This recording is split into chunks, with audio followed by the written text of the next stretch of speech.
Psychiatrists demand the absolute right to determine what is best for the so-called mentally ill.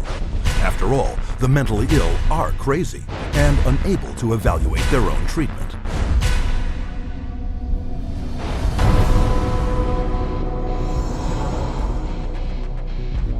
To enforce their authority over others and keep their institutions filled at profitable levels, psychiatrists use a method called involuntary commitment. When you go to a real doctor, say a family doctor or a cardiologist, a patient always has the right to refuse treatment. So there is no such thing as involuntary treatment when it comes to clinical medicine as practiced by real doctors. Psychiatrists, of course, believe that people can be treated against their will. In 1956, psychiatrist Winfred Overholser presented a plan to Congress intended to take involuntary commitment to a whole new level. The plan: purchase 1 million acres of Alaskan wilderness, build a huge mental asylum, and change the commitment laws so that anyone could be shipped off with no more than a simple nod from a psychiatrist. The bill sailed through the House of Representatives, but when the public caught wind of the plan, they became enraged, referring to it as Siberia, USA. The bill was quickly struck in the Senate. But while the death of the Siberia bill put a stop to their large-scale plans, involuntary commitment still remained the most effective and profitable method for filling psychiatric institutions. Again, the person has committed no crime and has no trial and is sent directly to a mental hospital, which is really a prison. How many people go to an insane asylum and say, please lock me up? Doctors don't lock up anybody. Psychiatrists lock you up. Even children can be taken from their parents with little legal recourse. They just invaded our home.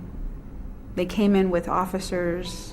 Our kids were scared. You know, they come in with a piece of paper and say, you're giving us your kids. And it's like, you know, how can they just come in and do that? She said, you could be arrested for medical neglect. And I said, but how is that when, you know, this is my child? And I see that he doesn't need that much medication. Why would you threaten me with something like that? At 10 p.m., 2 policemen and 2 social workers came to my house and took all 4 of my kids away. Once committed to psychiatric hospitals, patients are drugged and restrained. The more a person objects, the more this objection is construed as symptom of a mental illness.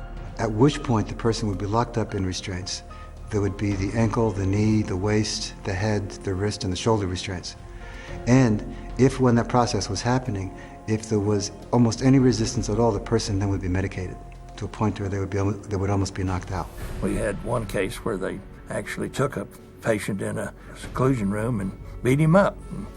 Then they lied about it to the services that investigated. So it's a pretty wide range of abuse issues that we've encountered. Psychiatric staff provoke their patients into violence so they can bill insurance companies up to $400 a day for each restrained patient. A patient would resist diagnosis, resist treatment, and also want to leave treatment while they were at the hospital. And invariably, every time, that person's situation would be exacerbated until they were put in constraints and medicated, at which point there would be documented reasons to keep that person in treatment. The burden of such claims is passed directly to the public in the form of soaring healthcare premiums. As for their victims, the experience is traumatic and even lethal. 16-year-old Rochelle Claiborne died in Laurel Ridge's care last August. The state report shows during the restraint, quote, Rochelle stated several times she could not breathe. In almost all respects, the staff behaved appropriately, followed the standards. By taking advantage of weak or vague restraint laws, psychiatrists and their staff are almost never held criminally liable for assault, battery, and murder. He begged me to take him home, take him out of there, that they were treating him wrongly, and he didn't want to stay there. And I got a call that there had been an accident, that they held him down until he couldn't breathe anymore. I wish I would have listened to him, take him out of there before it had happened. And then I miss him every day. And I wish I could have him back, but I can't. To this day, no one has been charged for the child's murder. The elderly are a prime target for psychiatric abuse, with treatment of senior citizens in mental institutions in the U.S. costing private and government insurance $4.5 billion a year. Unwarranted commitment has occurred that wouldn't have occurred if the people hadn't had insurance. The proof of that pudding is generally in how fast they get out once the insurance runs out. Involuntary commitment is a form of psychiatric slavery, where persons are treated as if they're property and they are deprived of liberty, and people are making money in the process. As long as we have involuntary mental hospitalization, psychiatry is a prison work. It's a crime against humanity. It is not medicine. Every 40 seconds, someone is involuntarily committed to a psychiatric institution. And if you think this is something that can't happen to you or someone you know, think again.